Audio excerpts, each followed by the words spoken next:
Vamos lá. Eu vou abrir a janela aqui. Vê se dá para vocês verem o texto aí. Sim? Sim. Bom, a semana passada nós lemos a primeira parte, né? A última semana que nós tivemos o estudo. Nós encerramos ali até o versículo 12, onde falava do pecado do sumo sacerdote. O capítulo 4 vai falar sobre, né, a oferta pelo pecado, né? Ou hatat. Essa oferta, ela é oferecida a Deus quando você comete um pecado não intencional. Veja bem, um pecado não intencional é um pecado que acontece por falta de conhecimento.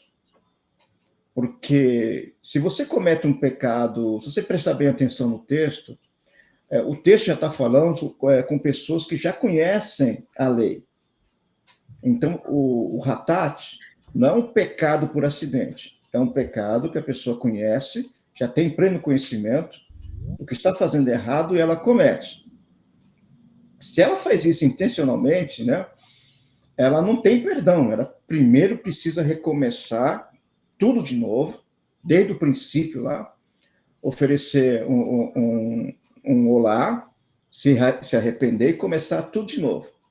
Porque se ela souber que tá conscientemente cometendo esse erro e tentar oferecer algum sacrifício, essa pessoa poderia até mesmo ser morta ou amaldiçoada, porque ela sabia do pecado, tinha conhecimento do que estava cometendo uma coisa consciente e ainda ia na presença de Deus pedir perdão por esse pecado.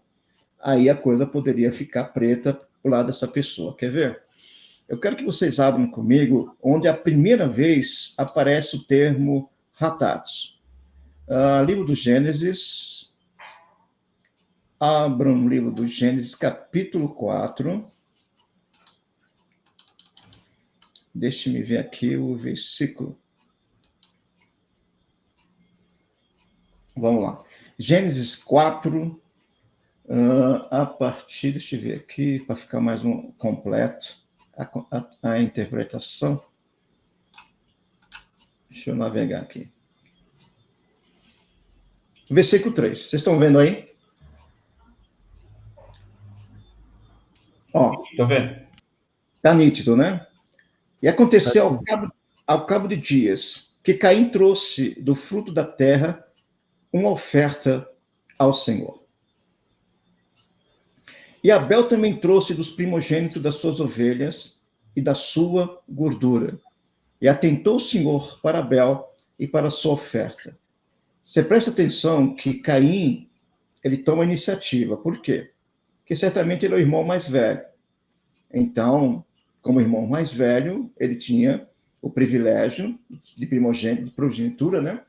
De ser um futuro líder sacerdotal da clã. E ele assim o faz. E Abel vem em seguida. Aí, no versículo 5 diz o seguinte: mas para Caim, para a sua oferta, não atentou.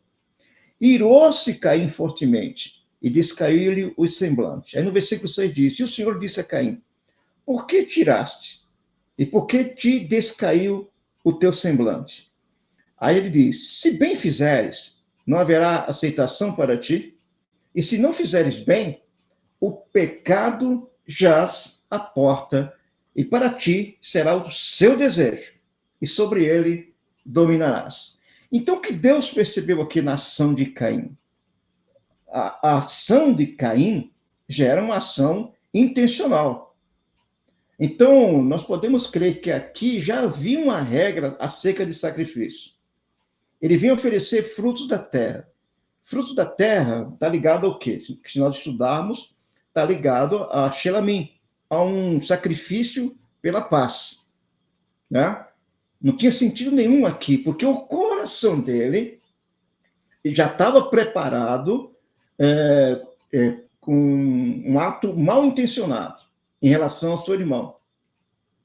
Então ele deveria oferecer, na verdade, um sacrifício pelo pecado e não um sacrifício pela paz. Porque Abel trouxe do melhor do seu rebanho. né? Oferecendo de fato um sacrifício de paz. Mas a intenção de Caim já era maligna.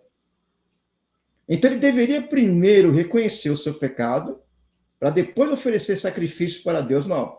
Mas ele mesmo assim, com um coração já mal intencionado em relação ao seu irmão, com mal no seu coração, ele vem oferecer um sacrifício pacífico para Deus. Ou seja, um sacrifício equivocado. E Deus percebeu isso e alertou ele: olha, se você fizer isso, o pecado jaz à porta. Ou seja, a ideia aqui é que o pecado estava com uma fera esperando para devorá-lo. E ele sabia disso, mas mesmo assim, ele tentou, né, tentar, vamos dizer assim, entre aspas, enganar a Deus com seu sacrifício.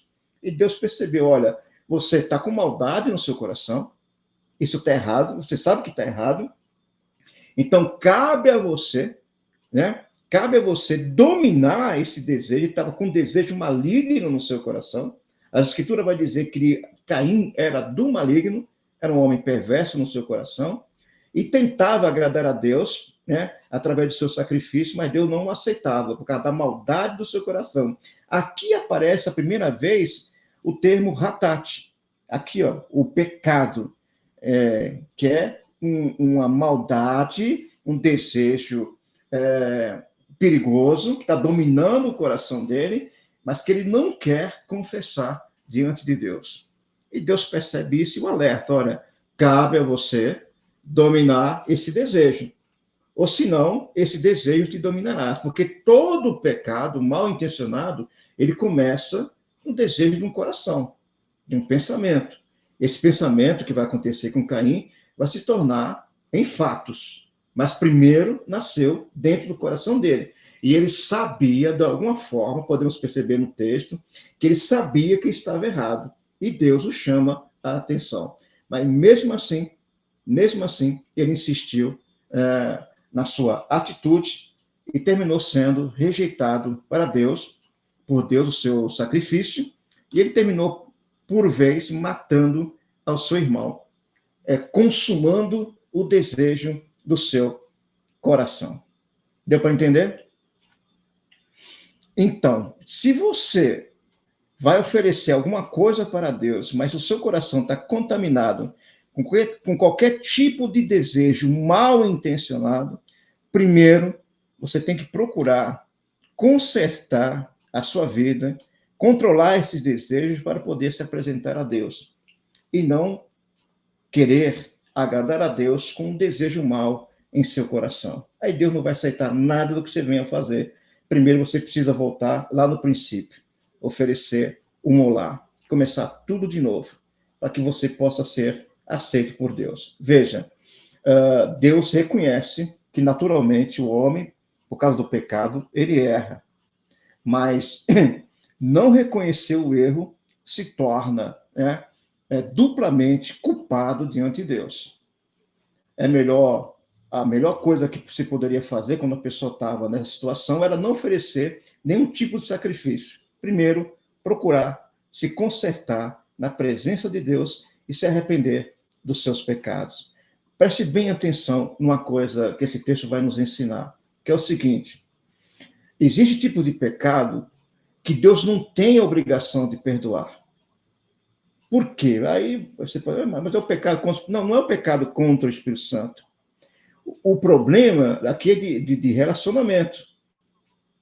Se você comete, que nem Caim, um pecado contra o seu irmão, não é para Deus que você tem que se dirigir. Primeiro você tem que se dirigir ao teu irmão. Se consertar primeiro com ele para depois comparecer na presença de Deus. Aí nós vamos lá para o Sermão do Monte, no capítulo 5 de Mateus. Vamos lá? Vamos andar comigo aqui na Bíblia? Aí você vai compreender o que Jesus está falando aqui. Ó. Mateus, deixa eu me ver aqui. Mateus, vocês estão me ouvindo direitinho aí, né? Qualquer coisa, vocês me falem aí. Sim. Aqui tá de boa, pastor. Dá pra ver certinho. Perfeito, pastor. Vamos lá. Deixa eu vir aqui, Mateus. Cadê?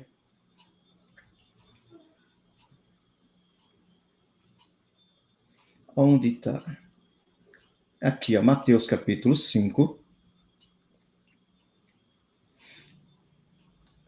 Deixa eu arrumar o texto aqui.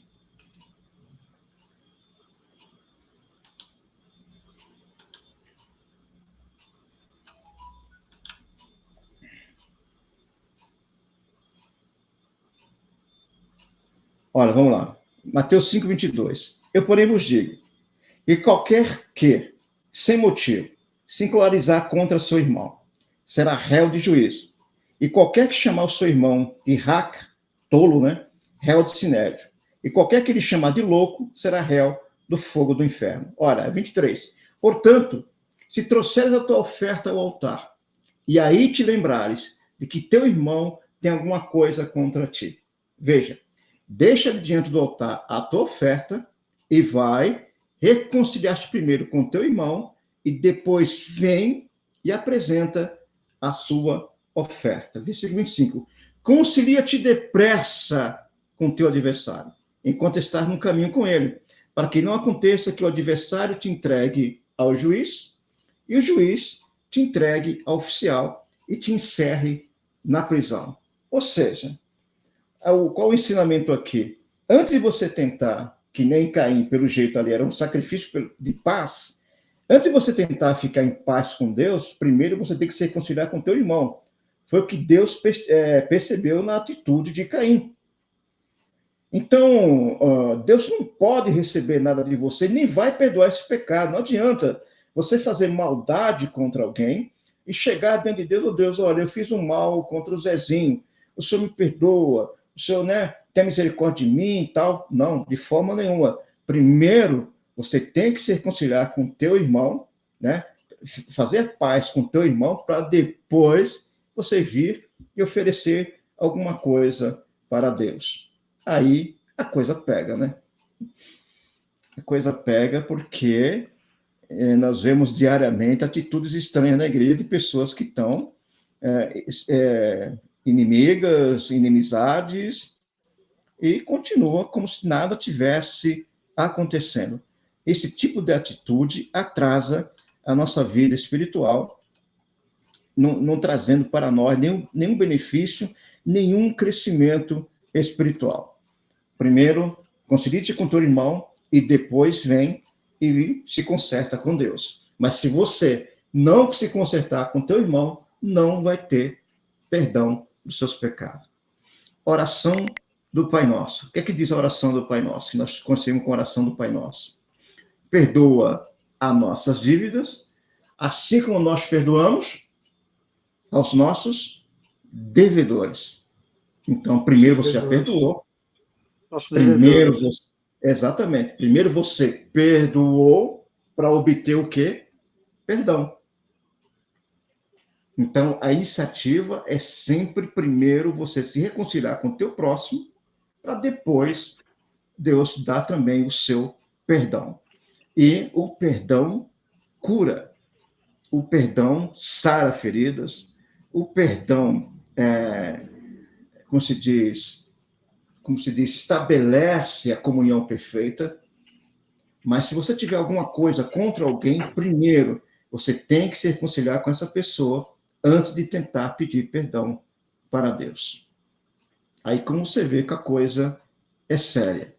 Porque o sacrifício de Hatat, a oferta de Hatat, do pecado, era uma oferta por pecado não intencional. No caso de Caim, era intencional. Ele já estava com desejo no coração. E Deus falou, eu não vou aceitar o seu sacrifício antes que você se reconcilie com o seu irmão. Amém? Vamos lá? Agora nós lemos aqui o pecado da comunidade. Preste bem atenção agora. Primeiro nós lemos a questão do pecado do líder. Agora preste atenção nesses dois pecados, irmão, com muita atenção. O pecado do líder, do sumo sacerdote, e o pecado da nação, da congregação inteira, impede todo o trabalhar de Deus, trava tudo. Se não houver conserto do líder, primeiramente do altar, e depois da comunidade, não tem esperança de bênção de Deus na vida de ninguém. A coisa fica amarrada. Preste atenção agora. Mas Se toda a congregação de Israel errar, e o negócio for oculto aos olhos da congregação, e se fizerem contra algum dos mandamentos do Senhor, aquilo que se não deve fazer e forem culpados, né? Ou seja, é um pecado coletivo de uma comunidade. E o pecado em que pecaram for notório, então a congregação oferecerá um novilho por expiação do pecado e o trará diante da tenda da congregação. Aí é o mesmo ritual do sumo sacerdote que nós lemos na última aula. E os anciãos da congregação porão as suas mãos sobre a cabeça do novilho perante o Senhor, e degolar-se-á o novilho perante o Senhor. Preste bem atenção aqui, ó. Quem são os anciãos da congregação? São os líderes dos grupos. São os líderes que comandam a nação. São os líderes civis. Então, eles que representam a congregação. Se houve algum pecado no meio da congregação, é necessário que esses líderes, que exercem influência sobre os demais grupos, né, se apresentarem diante de Deus com um sacrifício e pedir perdão pelo pecado da comunidade, que é o mesmo pecado de um líder. Veja, olha o que acontece aqui. Então, versículo 16, o sacerdote ungido trará o sangue de novilho à tenda da congregação, vamos lá, e o sacerdote molhará o seu dedo naquele sangue e espargirá 7 vezes perante o Senhor diante do véu. Então, são 2 pecados que é necessário mais aproximação, mais busca de Deus para alcançar o perdão. O do líder, do sumo sacerdote, e o pecado da comunidade. Quem lembra nas Escrituras aí um pecado da comunidade lá no Novo Testamento? Alguém lembra? Um pecado no Novo Testamento que travou uma comunidade? Teve aquele do... Eu esqueci o nome, que foi até cometido por aquele casal. Sim. Que a Bíblia diz que quando os discípulos estavam dando todos os seus bens, eles deram uma parte. Exato. Ananias e Safira. Atos, né? Sim, Atos. Você viu que o pecado dele travou toda a comunidade. Ah? E outro acontecimento, agora com o apóstolo Paulo. Lá em Coríntios, não é isso? O garoto lá com... Sim, o filho de um obreiro que estava se deitando com a mulher do seu pai. Isso mesmo. Né? Aí Paulo reivindica daquela comunidade que entregasse aquele homem nas mãos de Satanás para que Satanás o cuidasse dele, né? Já que ele não queria ser cuidado por Deus, que a comunidade tirasse a proteção de oração que estava sobre ele e o entregasse para que ele fosse punido, não para que ele fosse para o inferno. Veja bem, o texto é bem claro, para que ele fosse punido, né, pelo seu pecado, porque ele liberou, ele abriu como se diz, uma dimensão espiritual para aquele pecado, que estava atrapalhando toda a comunidade estava em pecado diante de Deus por causa desse pecado que eles não queriam entregar, estava atrasando todo mundo, e ele pede que esse homem seja desligado,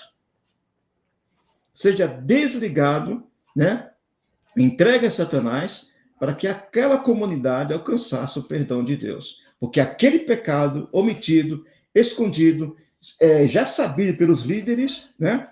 Estava sendo escondido e estava atrapalhando o progresso e o desenvolvimento daquela comunidade.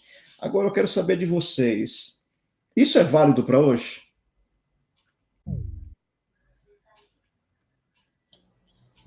Ué, se as leis são válidas para hoje, por que isso não seria? Exatamente. Será que isso acontece hoje? Seria possível um caso desse nos dias de hoje? De uma comunidade travar porque esconde pecados? Isso é o que mais fazem. A quantidade de casos que existe aí com pastorado, né, com a liderança. Exatamente. Uma confusão danada aí. Então, isso é coisa séria. Isso é coisa que, diante dos olhos de Deus, não passa em branco, de forma nenhuma. Né? Pecados escondidos, pecados não confessados, né? isso impede o pleno fluir das bênçãos, da bondade de Deus sobre uma comunidade. Aí o que era necessário? Que essa comunidade reconhecesse o seu pecado. Muitas vezes isso acontecia, sabe de que forma? Quando os líderes tentavam esconder o pecado de uma comunidade, esses príncipes, né, ou anciãos, que eram os líderes civil do povo, o que acontecia? Leia o livro dos profetas, o que acontece sempre? Os profetas vão e denunciam o pecado dessa comunidade. Por isso que os profetas surgiram, porque o sistema sacrificial foi dominado, né, por homens, líderes pecadores, reis pecadores também contribuíram para isso. Ao que Deus teve que fazer? Levantar quem? Os profetas. E aqui nós aprendemos um princípio de um verdadeiro profeta. Né? Um verdadeiro profeta não é que fica prometendo coisas. Um verdadeiro profeta é aquele que denuncia o pecado e traz Deus para dentro dessa comunidade. Porque o profeta, ele está representando Deus, ele está fazendo uma ligação direta entre Deus e essa comunidade, porque o sistema sacerdotal está omisso, está negligenciando o pecado, sabendo que existe esse pecado, por isso que chama hatat, que é um pecado intencional, né? E Deus vai punir todo mundo, foi o que aconteceu com a nação de Israel. Foi o que aconteceu, por exemplo, aqui com o pecado, quem lembra lá no livro de Josué? Também que a mulher estava com pecado de idolatria, né? Sim, e outro também. Quem se lembra de Acã? E a capa babilônica, né? De Babilônia. Exatamente. Lembra de Acã? Acã não atrasou toda a comunidade? Deus não queria punir toda a comunidade por causa do pecado de Acã? E por causa do pecado de Acã, ele foi avisado antes da batalha, diz, olha, não peguem nada, tudo que for de resgate de guerra vai ser anátema, vai ser oferecido a Deus como anátema, vocês não vão pegar nada do despojo dessa guerra. Despojo, né? O despojo amaldiçoado. Despojo amaldiçoado, vai ser oferecido para Deus, vocês não peguem nada. E ele foi lá e desobedeceu. Ou seja, então não é um pecado por acidente, é um pecado intencional. Então, por causa do pecado dele, toda a comunidade ficou, né, prejudicada. Podemos lembrar também do pecado bezerro de ouro, onde Deus se levantou. Bezerro de ouro, né? E queria destruir toda a comunidade. Deus queria destruir todo mundo. Falou, Moisés, sai da minha frente, né? Eu vou destruir todo mundo e através de você eu faço uma nova geração. Moisés, não, Senhor, não faz isso não. Não faz isso não. Não mata todo mundo por causa disso. Mata somente aqueles que participaram. E, de fato, aconteceu isso. Mais de 3.000 e poucas pessoas foram mortas por causa do pecado, né, da adoração ao bezerro. Aí a paz retornou no acampamento. E aí, pastor? Oi? Tá levantando uma bola aqui, uma dúvida, que, não sei, talvez possa ser a dúvida de alguns dos nossos irmãos que venham a ver o vídeo mais pra frente, mas realmente eu queria aproveitar. O senhor até usou esse exemplo do bezerro de ouro. Se a gente partir da premissa que, tipo, o bezerro, em teoria, e pelo que a Bíblia fala, estava aberto ao público. Tipo, todo o povo viu o que estava sendo feito. Então, tipo, o próprio povo que viu o que estava sendo feito julgou sendo certo ou errado. Já no caso de Acã, foi algo mais individual. Tipo, Acã que cometeu pecados individualmente e Acã que sozinho levou e escondeu a capa.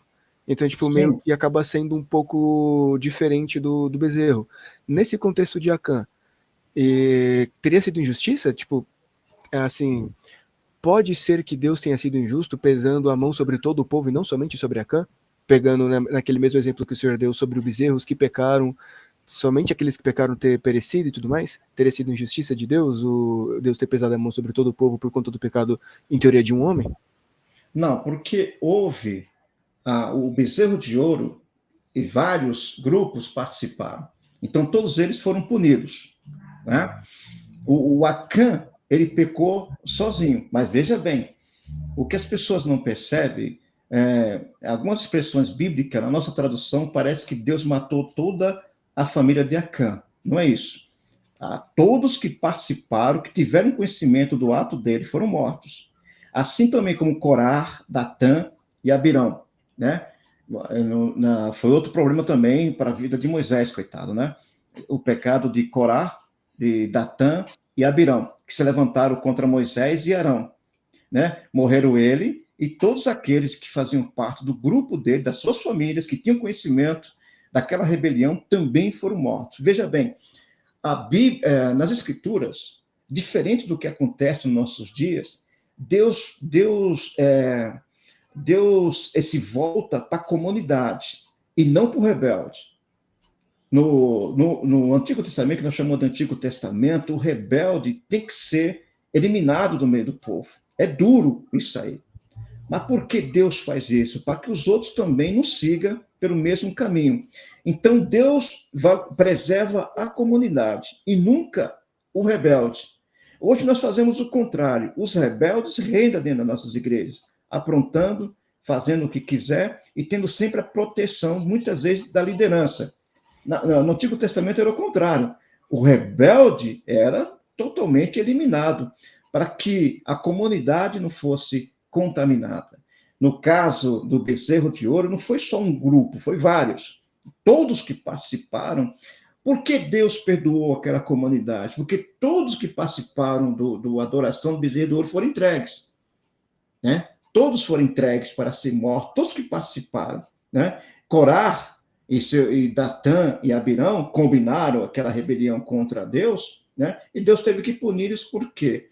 A geração de Corá já tinha participação no tabernáculo. Eles faziam parte da organização sacerdotal levítica dos sacerdotes, era a tribo de Levi. E Deus já tinha separado claramente a função de cada um. E ele quis tomar uma função que não era dele. Aí Deus teve que puni-lo para que os outros não fossem incentivados a fazer o mesmo. Então, a questão é a seguinte, Deus sempre preserva a comunidade. Entre o rebelde e a comunidade, Deus sempre vai punir o rebelde, não tem jeito. É duro, né? É duro, é complicado nós, na mentalidade ocidental, compreender isso, porque a gente sempre tem uma tendência a passar a mão na cabeça das pessoas. No caso de Deus, ele não fazia isso. O rebelde tem que ser entregue e punido. Ato comunista tem que ser repelido, né, Pé? Exatamente. Né? Amém. Porque entre salvar o rebelde e uma comunidade, Deus sempre vai escolher a comunidade e não o rebelde. Diferente dos nossos dias, onde rebeldia, transgressão se tornou uma coisa rotineira e normal no nosso meio, sem nenhum tipo de punição. Né?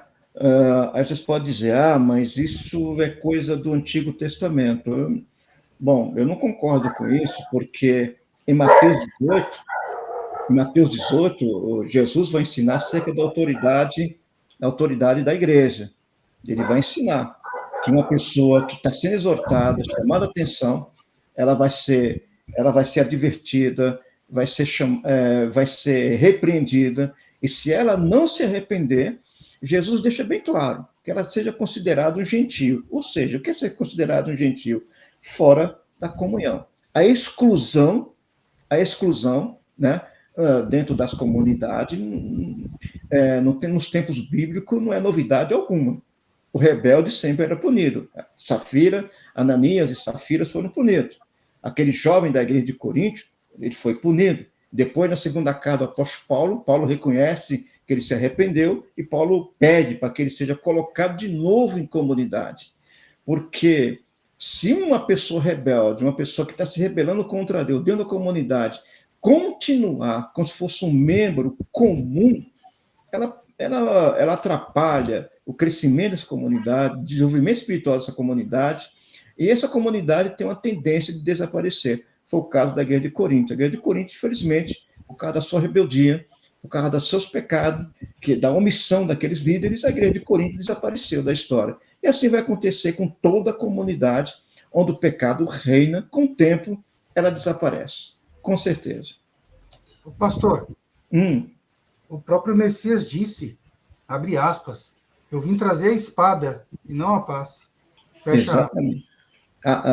Ele não quer dizer que veio trazer a paz no sentido da violência, né? Mas no sentido de que aquilo que é verdadeiro, o que é falso, né? Exatamente.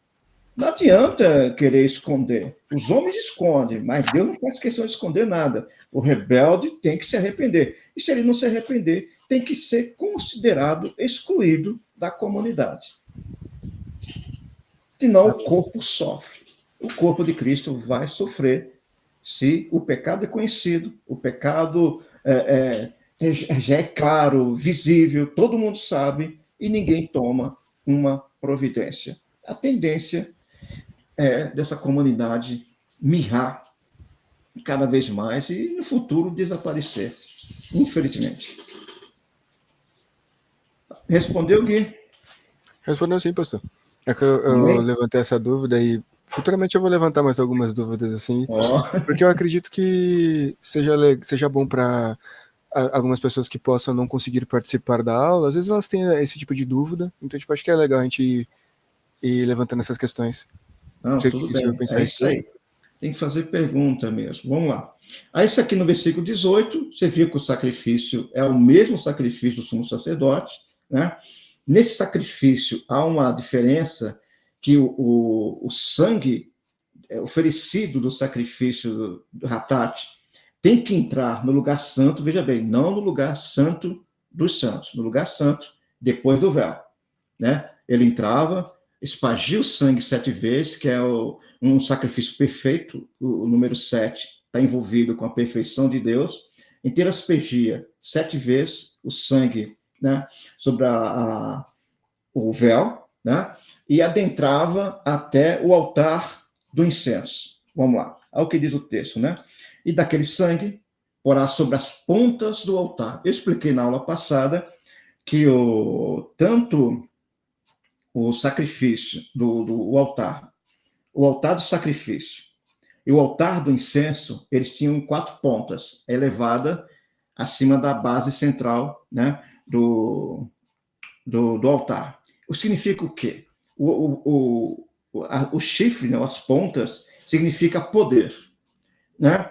O poder de Deus que alcança toda a terra. O número 4 nas Escrituras é um alcance geral, norte, sul, leste, oeste, ou seja, ocidente e oriente. Então, o perdão de Deus, o poder de Deus alcança tudo.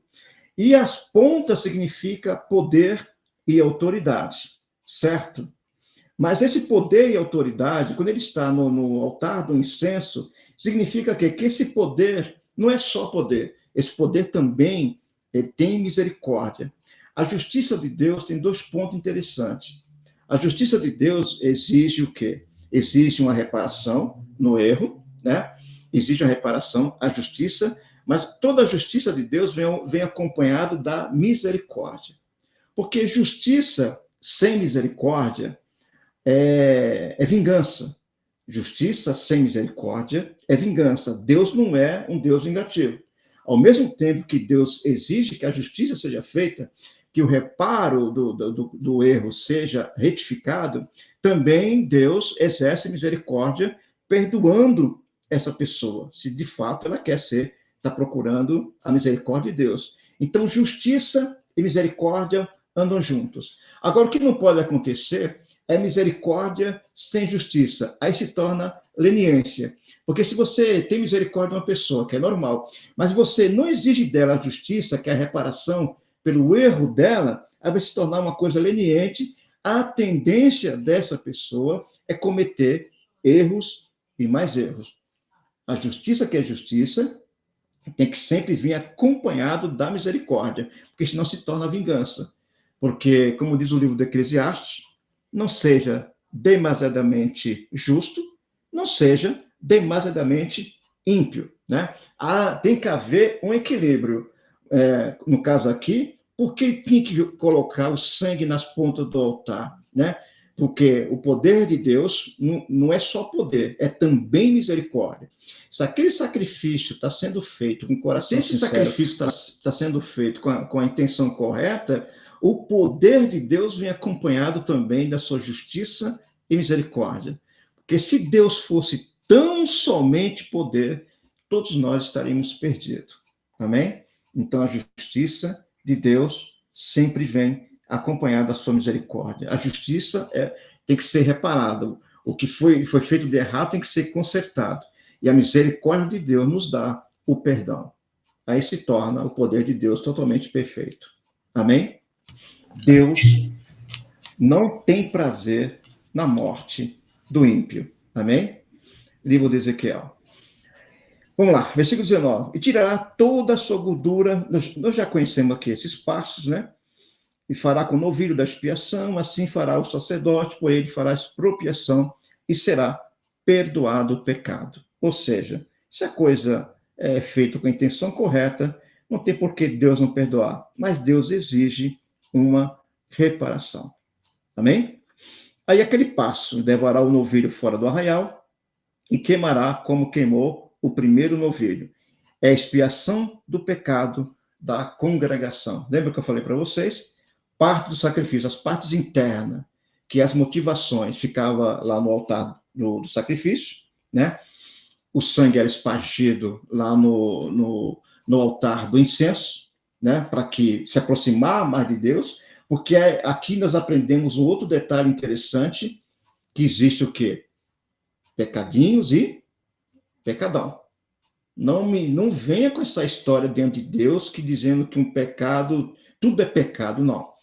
Há pecados que exigem uma maior reparação. No caso do sumo sacerdote, tem que haver mais aproximação. Mas a aproximação é mais busca, mais intencionalidade. Um pecado de uma comunidade, um povo todo que peca, também esse povo tem que se arrepender, se aproximar mais de Deus e não ficar só no altar do sacrifício. Tem que passar também pelo véu. Ou seja, é necessário mais busca, mais intencionalidade para que o perdão de Deus seja alcançado. Amém? E por que levar as partes da cabeça, da carne do animal, dos pés, para ser queimado fora do arraial? Por quê? Isso significa que o tabernáculo onde Deus habita não pode ser profanado. Então, aquele sacrifício, o pecado de uma comunidade profana onde o tabernáculo de Deus está habitando. O pecado de um sumo sacerdote profana a habitação de Deus. Então, esse símbolo desse pecado é jogado para fora, dizendo o seguinte: olha, nós estamos tirando isso aqui do nosso meio, estamos desejando viver uma comunhão perfeita com Deus. Então, esse pecado é o símbolo desse animal que vai ser queimado fora do arraial, né? Significa que esse pecado está sendo tirado, está sendo lançado fora do pátio da congregação onde Deus habita. Amém? É tudo um simbolismo. Isso aqui é como se fosse uma peça teatral santa, né? Um teatro de Deus, onde Deus está usando muitos símbolos, como se diz, muitas ações para que o povo veja isso e sinta no seu coração que Deus está agindo. Uma pergunta para vocês: onde Cristo foi crucificado? Quem lembra? Seria no monte? O senhor disse? Fora dos... Ele não foi crucificado dentro de Jerusalém. Sim. Ele foi crucificado fora, como símbolo do que está acontecendo aqui, do pecado do povo. Ele foi tirado para fora como símbolo que aquele pecado estava sendo levado para fora. No dia da expiação acontecia a mesma coisa. Havia o símbolo dos dois bodes. Um era sacrificado e o outro era lançado no deserto, simbolizando que Deus estava tirando o pecado da comunidade da terra de Israel. Assim, Cristo também foi crucificado fora do arraial, simbolizando que, naquela geração, dizendo bem o seguinte: olha, o Messias está tirando, né, o pecado de vocês. Daqui para frente é com vocês. Infelizmente, Israel não deu ouvido. e terminou sendo destruída, está disperso até os dias de hoje. E Deus está esperando que a nação por inteira, como eu falei para vocês aqui no princípio dos nossos comentários, a nação de Israel um dia vai se converter totalmente para Deus e seus pecados vão ser perdoados. Quando? Quando elas reconhecer que aquele homem que foi crucificado fora de Jerusalém é o seu Messias. Amém? No Gólgota, né, Pé? Exatamente, na caveira, no Monte da Caveira, que está lá até hoje como símbolo de uma lembrança quando eles olharem para esse monte. Um dia eles vão se arrepender, como nação. Vamos lá. Vamos fazer até chuvar, né, Pé? Exatamente, vão se arrepender e vão pedir pela vinda do Messias. Baruch Rabá Beshem Adonai. Bendito aquele que vem em nome do Senhor. Maranata. Maranata, ora, vem, Senhor Jesus. Vamos orar para que esse povo se converta o mais rápido possível. Mas a plenitude dos gentios também tem que vir, Pé. Tá aí, já está encerrando, né? Não tem mais para onde ir. O evangelho, acho que não tem mais limite hoje para o evangelho não ter chegado. Vocês acham? Com tanta tecnologia. Eu peguei um vídeo hoje de que o Irã, mais de 1 milhão de pessoas, mesmo sob perseguição do Ayatollah e a sua polícia religiosa, mais de 1 milhão de iranianos estão se convertendo. Eles estão enfrentando as autoridades, criando pequenas comunidades dentro de casa, no meio do mato. O povo do Irã está se convertendo. E Yeshua está aparecendo pessoalmente a essas comunidades. Muitos iranianos estão tendo revelações fantásticas, sobrenaturais do Messias na terra deles. Muitos iranianos estão se convertendo. Com toda a ameaça, com toda a perseguição do Islã, muitos iranianos estão se convertendo. Né? Coisa maravilhosa. Quem não separará, né? Quem não separará? Exatamente. Exatamente. Então, eu acho que o clímax do que tinha que acontecer, eu acho que não tem mais fronteira nos meios de comunicação. Eu acho que já chegou em todos os cantos dessa terra, nos lugares mais longínquos, né? E vamos lembrar também que durante a grande tribulação haverá um avivamento evangelístico, né? Porque muitos vão perceber que a hora está chegando. Lembra dos 144 mil? Sim. Não lê o livro do Apocalipse? Não tem os 144 mil que vai fazer... 12.000 de cada tribo. Exatamente, vai fazer um processo de evangelização que vai alcançar toda a terra. São judeus espalhados entre as nações, certo? E esses judeus vão fazer um serviço de evangelização de última hora. Né? Eles vão proclamar a vinda do Messias, né? E o Messias virá através desse avivamento, onde todo olho o verá conforme está escrito. Baruch Hashem. Baruch Hashem. Vamos lá. Agora veja. Vamos lá. Versículo 22. Vocês estão compreendendo, por favor? Dê um feedback aí. Sim, compreendendo. Eu já estou quietinho, estou deixando o pessoal navegar aí, então, tranquilo. Lembre-se que eu não estou vendo alto você. Alto e claro, viu, pastor? Alto e claro. Eu não estou vendo vocês aqui. Eu só estou com o texto aqui na minha frente. Se qualquer coisa, vocês me param aí, por favor. Eu vou ler agora o versículo 22. Presta atenção agora. Quando um príncipe pecar, o que é um príncipe? É um líder político da comunidade, e por erro fizer contra algum de todos os mandamentos do Senhor. Vocês estão prestando atenção que o erro está sempre referenciado ao mandamento? Vocês estão prestando atenção nesses detalhes? É sempre aos mandamentos? Então, o erro intencional é sempre contra os mandamentos do Senhor. Agora, intencional, quando a pessoa não tem nenhum conhecimento, não sabia do mandamento, não sabia que não podia fazer aquilo, aí tudo bem. Mas veja bem que Deus está sempre alertando contra algum dos mandamentos do Senhor, seu Deus.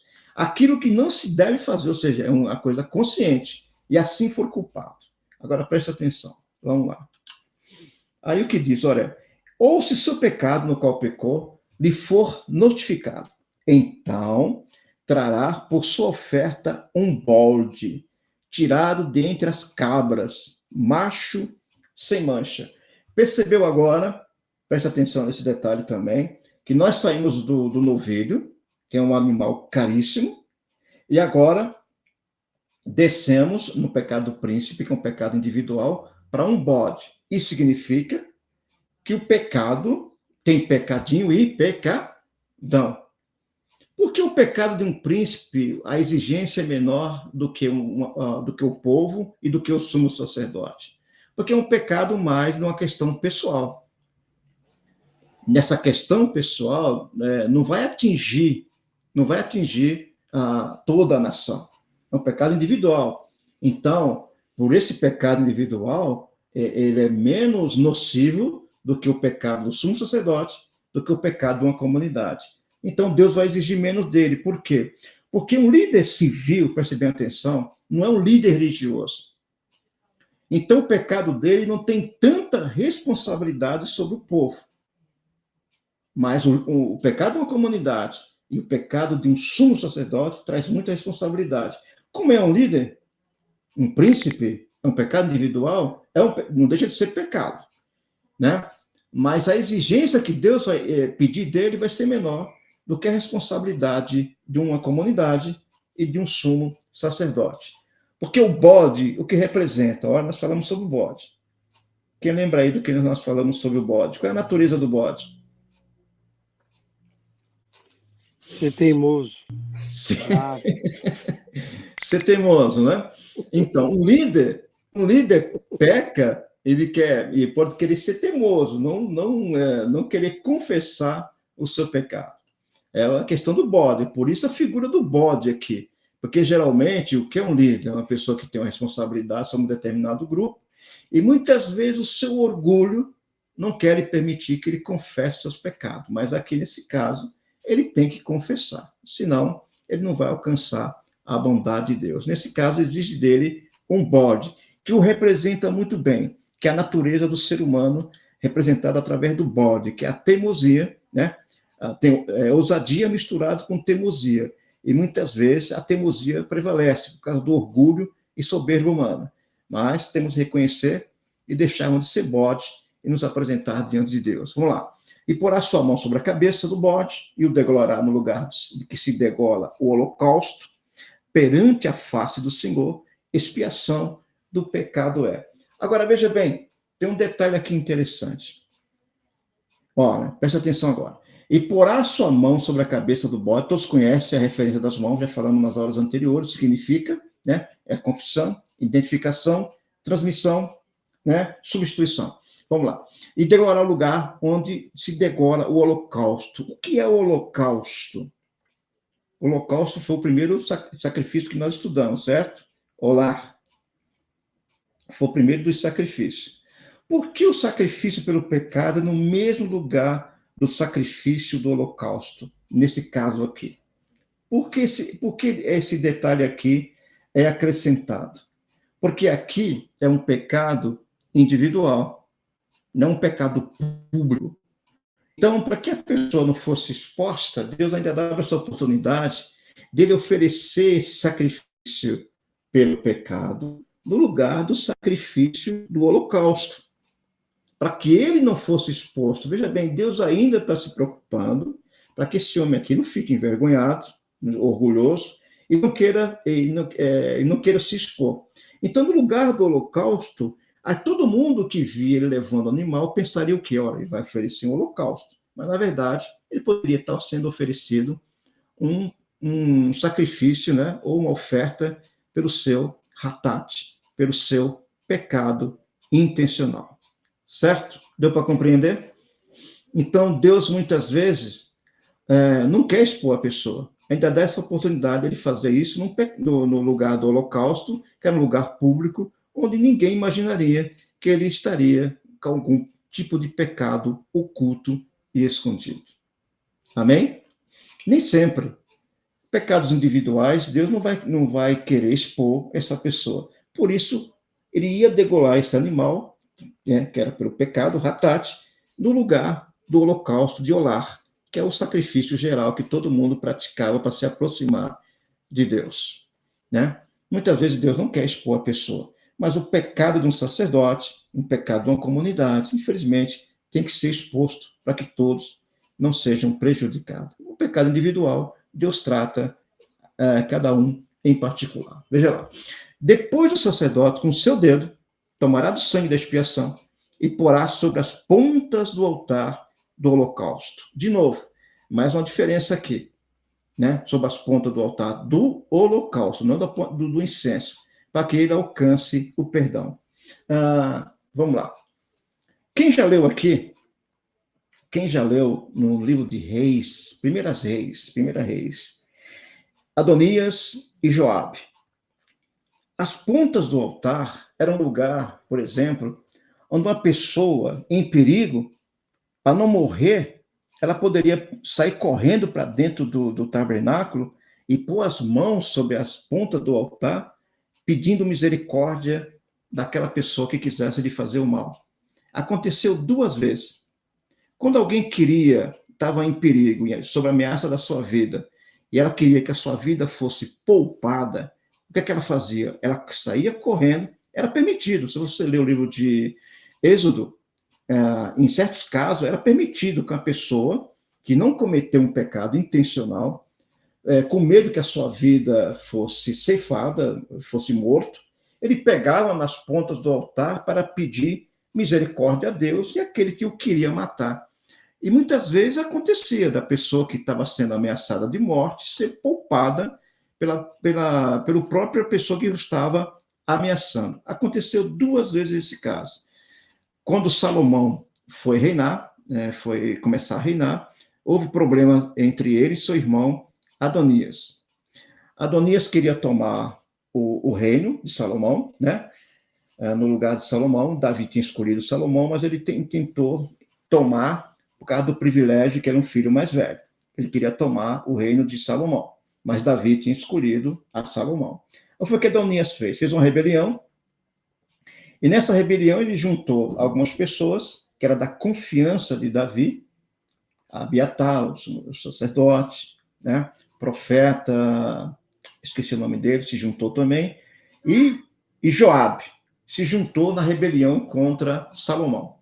Aí Salomão ficou sabendo, vou contar a história aqui para vocês, se vocês quiserem ler, 1 Reis e 2 Reis, os primeiros 2 capítulos. Vai acontecer isso, vai perceber que as pontas do altar eram um lugar onde Deus exercia poder, como eu expliquei para vocês, e ao mesmo tempo a misericórdia.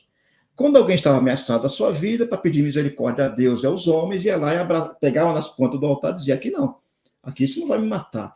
Deus me perdoou, você também tem que me perdoar. Às vezes dava certo, às vezes não dava. Vamos lá. Adonias, a princípio, Salomão soube da rebelião dele, né?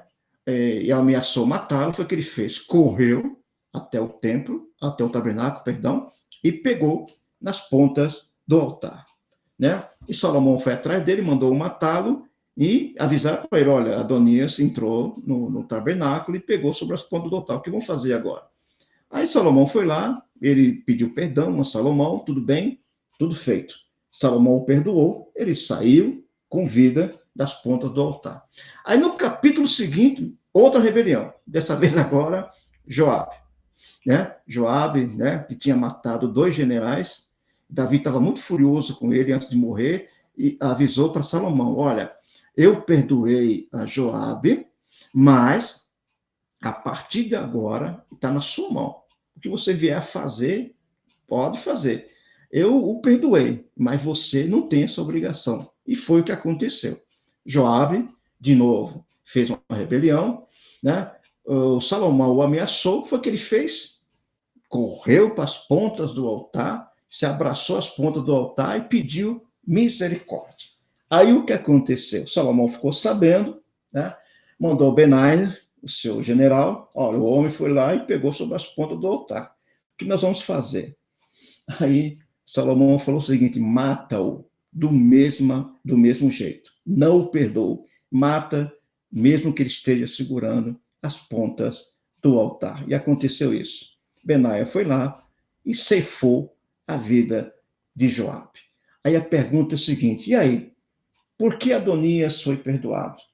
E Joabe morreu mesmo pegando nas pontas do altar.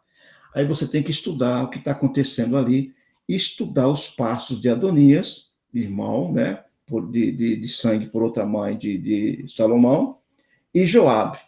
Joabe era um homem perverso. Mentiroso. O Joabe era um homem perverso. Adonias era um fanfarrão, né, que queria ser rei, mas não deu certo. Foi perdoado, mas depois ele foi morto, tá? É outra história. E Joabe cometeu 2 assassinatos. Ele matou 2 generais de confiança de Davi à traição. Então, aqui há 2 diferenças. Há um homem que cometeu um pecado por desconhecimento, que é Adonias. Salomão, como agente de Deus, reconheceu e o perdoou, né? Mas o outro já tinha feito rebeliões no passado, era um assassino, no caso de Joabe, que matou 2 generais de Davi, né, de uma forma maligna. Esse não foi perdoado. E Deus não teria que perdoar, porque Joabe é um sem vergonha. Joabe sempre aprontou, né, em relação a Davi. Davi foi levando.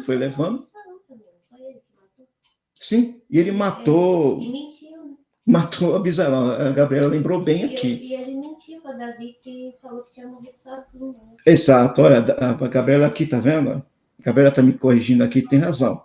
Ele, na hora da morte de Abisalão, do filho de Davi, Davi pediu para não matar Abisalão. E ele foi lá e ordenou que se matasse Abisalão por vingança. Você lembra que antes da rebelião de Abisalão queimou as propriedades de Joabe, e Joabe queria se vingar, e aproveitou, mesmo sob a ordem de Davi, para não matar Abisalão, ele o matou, né, todo flechado. A diferença aí é o dolo, né, Pei? O dolo, muito bem. A intenção dolosa de Joabe e a rebelião de Adonias como um jovem, né, que queria ser rei de qualquer forma, mas ele sabia que não podia ser. Davi já tinha escolhido o Salomão. É a diferença dos 2 casos. Um alcançou misericórdia e o outro foi morto. Ou seja, justiça e misericórdia estiveram juntos aqui. A justiça e a misericórdia no perdão, né? No perdão de Adonias, mas do outro lado, Deus tem que usar só a justiça, porque Joabe era um caso de repetição. É um traidor, né? Era um homem mal intencionado. Às vezes, ameaçou muitas vezes estragar com o reinado de Davi, e chegou o momento dele. Ele cavou sua própria cova. Mesmo se apegando às pontas do altar, Deus não teve misericórdia dele, usou a justiça, infelizmente. E assim ceifou a vida de 2 homens. Então, a ponta do altar significa o lugar de poder, misericórdia e justiça. Mas para que isso aconteça, Deus vai analisar a intenção do coração de cada um. É por isso que muitas vezes, muitas pessoas vivem felizes com Deus e outros não. Por que será, né? Aí só Deus sabe. Aí a gente volta a Caim, né, Pei? Sim? Pode falar, Benção. Aí volta a Caim de novo, né? A intenção do coração. A intenção do coração, né? Joabe era um homem traiçoeiro, né? Um homem traiçoeiro, maligno, que merecia, de fato, a justiça plena de Deus. Adonias era um jovem empolgado, Deus lhe deu uma oportunidade, mas depois se deu mal, né? Outra vez foi mexer com Salomão, olha, agora não dá. E qual foi o problema de Adonias? Ele tentou pegar uma mulher, um caso amoroso, né? Um caso estranho, e tentou pedir essa mulher em casamento. A mulher tinha pertencido a Davi, e parece que Salomão gostava dessa jovem. Aí Salomão, agora não, agora você se deu mal. E terminou morrendo de graça, né? Vamos lá. Alguma pergunta? Por favor. Podemos continuar? Por favor. Versículo 26. Também queimará sobre o altar toda a sua gordura. De novo, eu não vou repetir aqui, porque nas horas anteriores nós sabemos que a gordura, né? Aquela proteção dos órgãos, né? As vísceras, que protege as vísceras. Aquela gordura que parece um sebo, que é uma gordura que é feita para proteger os órgãos.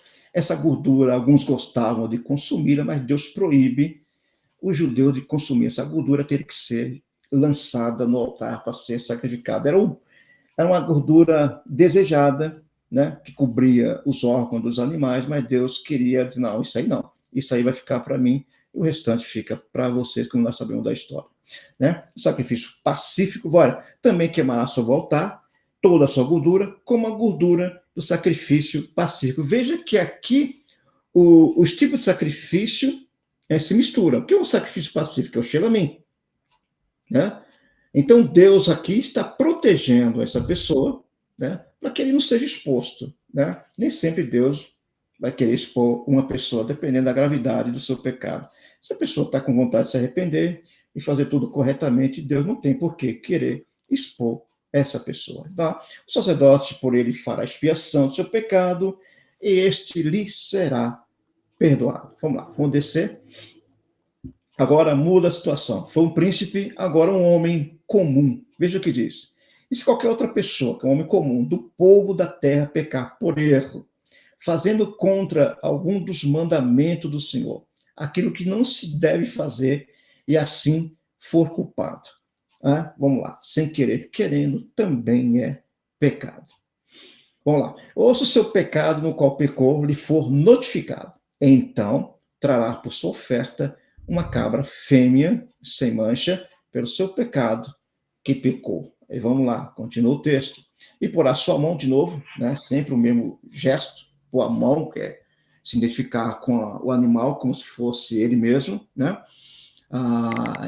E identificar-se com o animal, transmitir os seus pecados e alcançar a expiação. O animal morre no lugar do homem. Vamos lá. Pela expiação pelo pecado, e o degolhará de novo no lugar do holocausto. Mais um tipo de pecado que não é tão grave e que Deus não tem prazer em expor essa pessoa.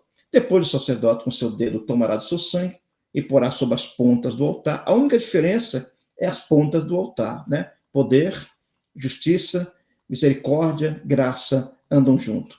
E todo o resto do seu sangue derramará sobre a base do altar. E tirará toda a gordura, como se tira a gordura do sacrifício pacífico, né? E o sacerdote a queimará sobre o altar por cheiro suave ao Senhor. O sacerdote fará propiciação por ela, ele será perdoado o pecado. Mas, se pela sua oferta trouxer uma cordeira para expiação do pecado, sem mancha a trará. Sempre algo perfeito. E porá sua mão sobre a cabeça da oferta para expiação do pecado, e a degolhará por expiação do pecado no lugar onde se degola o holocausto. Mais uma vez, Deus não quer expor essa pessoa. Depois o sacerdote, com seu dedo, tomará do seu sangue, da expiação do pecado, e o porá sobre as pontas do altar do holocausto. Então todo o resto do seu sangue se derramará sobre a base do altar. Né? E assim encerramos aqui o capítulo. Eu queria só concluir. Deixa eu ver aqui, parar de partilhar. Vamos lá. Vamos lá. Irmãos, agora, para encerrar. Olha, preste bem atenção. Hoje, nós somos muito mais responsáveis do que esses irmãos do passado. Eu vou dizer o porquê. Porque o sacrifício de Cristo nos trouxe o quê? Nos trouxe a presença do Espírito Santo. Então, essa nova lei, ela foi escrita onde? Nossos corações. Então, em nível de culpa, hoje, se nós não reconhecermos nossas falhas perante Deus, nós somos mais culpados do que essa geração anterior. Eu vou falar uma coisa para vocês aqui. Vocês sabiam que a maioria dos judeus não fazia orações particulares? Não fazia. Eu não imaginava, não. Interessante.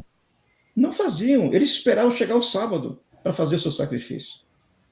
A maioria dos judeus não tinha uma vida particular de oração com Deus. Isso vai começar principalmente com o advento do Espírito Santo. Foi o que o profeta Joel prometeu. Que derramaria do seu Espírito sobre toda a carne. Então, por isso que os falsos profetas começaram a se proliferar. Você entendeu? Entendo. O prejuízo que os falsos profetas começaram a causar na nação de Israel, porque era um povo que não tinha uma vida particular com Deus, eles dependiam do templo, do acesso ao templo. E eles eram, muitas vezes, vítimas de profetas oportunistas. Porque o povo achava que era suficiente chegar no sábado e apresentar os seus sacrifícios. Mas durante a semana, eles não tinham uma vida íntima com Deus. Poucos homens especiais, os profetas que eram escolhidos, alguns homens, algumas mulheres tinham uma vida muito particular com Deus, mas a maioria deles, eles viviam em torno da questão do sacrifício. É por isso que na Nova Aliança, o profeta diz: eu vou pôr a minha lei dentro do coração de vocês, pelo meu espírito. Para quê? Né? Para que essa rotina da vida do tabernáculo nós trouxéssemos para onde? Para dentro das nossas vidas particulares. Vida de oração, vida de consagração, como se estivesse fazendo sacrifício para Deus. Uma vida de consagração, uma vida de jejum, uma vida de busca de intencionalidade com Deus. Então, esta geração de hoje, que não ora, que não busca, que não se consagra, que não se dedica à geração, à leitura da palavra de Deus, ela será mais culpada do que a geração do passado se perder. Porque Cristo falou, olha, em João, eu vos enviarei um outro Consolador, o Espírito Santo da verdade, que vos fará lembrar de tudo que eu vos tenho dito. Então, para essa geração atual, pecados triviais, não tem perdão diante de Deus. Porque elas deveriam ser melhores do que essas gerações anteriores, que dependia do consumo sacerdote ali, os levitas, tudo ali junto, profetas. A nação pecava, o profeta tinha que vir dizer: vocês estão em pecado, vão, se arrependam, apresentem sacrifício, vão para a presença de Deus, peçam misericórdia, jejuem, busquem a Deus, para que vocês alcancem misericórdia. Porque hoje, Paulo diz que nós somos o quê? Carta aos Coríntios. Nós somos o quê hoje? Nós somos o quê? O tabernáculo do Espírito Santo, onde o Espírito de Deus faz morada. Então, nós somos o tabernáculo desse Deus vivo hoje. Então, não há desculpa para nós para sermos negligentes em relação àquela geração anterior. A nossa vida espiritual deveria ser muito mais excelente do que aquele povo. E, olha, eu vou falar para você com muita dor no coração, é triste. O Kleber, está fechado o seu microfone. Se Deus te batizou com o Espírito, ou seja, com o Ruach HaKodesh, você tem a menorá dentro de você. E essas luzes da menorá têm que se acender dentro de você, começando pelo temor. Exato. Então, se você tem realmente consciência do que você está fazendo, dos seus atos, das suas obras, essas luzes, elas têm que se manter acesas. O pecado de Ratá precisava que alguém se dirigisse ao pecador e dissesse: olha, você está errado. Mas hoje nós temos o próprio Espírito Santo dentro de nós que acusa a nossa mente, o nosso coração. E o próprio Espírito Santo nos alerta. O próprio Espírito Santo nos avisa. Então, a nossa geração é muito mais responsável diante de Deus do que aquela geração passada. O acesso às Escrituras é outra coisa. Eles não tinham acesso às Escrituras. Não dá para imaginar que todo morador de Jerusalém tinha uma Bíblia em casa. De jeito nenhum. Os livros eram enrolos gigantes de pergaminhos. Era um trabalho terrível para manusear livros. A maioria dos livros estava nas mãos dos sacerdotes levitas. Hoje nós temos Bíblias, 5 Bíblias. Eu tenho umas 5 aqui, ou 6 ou mais, não sei quantas. Hoje está fácil, né, PR? No celular também. Então, essa geração de hoje, ela é indesculpável diante de Deus, né? Ela é muito mais responsável do que a geração anterior. Com certeza, né, pastor? Eu estava lendo um trecho aqui esse final de semana mesmo, né, de Lucas 12, 48, né, que Pedro faz um questionamento para Cristo que está, né, direcionando para o povo uma parábola. Ele fala assim: mas Senhor, o senhor está falando com eles, está falando com nós? E Cristo continua na parábola e depois o resultado, né, o aprendizado disso é que, né, se muito lhe for dado, muito lhe será cobrado também, né? Porque Exato. Exatamente. aquele que sabe qual é o desejo do seu Senhor e não faz, ele é passível de mais açoites do que aquele que não tem conhecimento e faz igual. Assim, constrangedor essa passagem. Aí depois eu fiquei rindo sozinho aqui. Eu falei: Senhor, amém, entendi. Entendi, recebi Então, a parte aqui, mas. então nós temos níveis de pecado É, e níveis de castigos. Quanto mais for dado, mais vai ser o quê? Cobrado. E também, não querer conhecer também é pecado. Sim. A omissão também é pecado. Dizer, eu não quero aprender então. Se é assim, você se torna pecador do mesmo jeito. Não tem pra onde correr. Não tem almoço Olha, grátis, gente. Não tem almoço grátis. quando Jesus se apresenta a Pilatos, aí Pilatos pergunta o seguinte: olha, você não quer responder a mim? Qual o problema? Aí ele falou: não, o problema não é você, Pilatos, você tem culpa também. Mas mais culpa ainda tem aqueles que me entregaram a você. Você também está no rolo, mas mais culpado ainda tem aqueles que me entregaram a vocês, porque eles sabem quem estão entregando a vocês. Porque da boca do próprio sumo sacerdote saiu a profecia: olha, eu tive um sonho que um homem terá que morrer pela nação. Saiu da boca do sacerdote.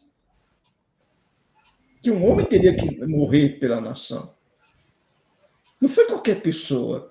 Deus ainda mostrou para aquele sumo sacerdote desconcertado, que não era da tribo de Arão, né? Era sacerdote colocado por Roma, sumo sacerdote, né? Era uma usurpação, mas mesmo assim, Deus mostrou para ele que um homem teria que morrer pela nação, e o homem seria Yeshua. Então, aí Jesus falou: eles têm mais culpa do que você. Você entendeu? Cristo deixou isso muito claro também, né, pastor? Naquela passagem onde, eu não vou lembrar o nome daquela cidade, mas que os discípulos foram pregar em uma cidade, o povo daquela cidade recusa os discípulos. Aí Cristo diz que o rigor seria maior, o juízo seria maior sobre aquela cidade do que houve sobre Sodoma e Gomorra nos tempos de Abraão. Aí de ti, Betsaida. Isso. Aí de ti, Corazim. Aí de ti, Cafarnaum. Se em Sodoma e Gomorra, ou lá, né, nos Fenícios, lá cita, esqueci o nome da cidade lá, tivesse feito os milagres que aqui foram feitos, eles teriam se arrependido. Mas haverá mais rigor, menos rigor para Sodoma e Gomorra do que para vocês, que viram os milagres, que presenciaram o que está acontecendo aqui e não creram. Uau. Então, isso é muito pesado. Conhecendo a história e o que o povo de Sodoma e Gomorra fazia, e eu vi isso sair da boca de Cristo, é muito pesado. Mas o povo de Sodoma e Gomorra eram ignorantes. Eram pecadores, mas eram ignorantes. Mas o problema é quando você pega com intencionalidade, que é o caso do pecado ratate. É intencional. Você entendeu? É com conhecimento. Se torna mais grave ainda. Qual é o não intencional, pastor? Oi? O não intencional? É não intencional. O não intencional é o ratate.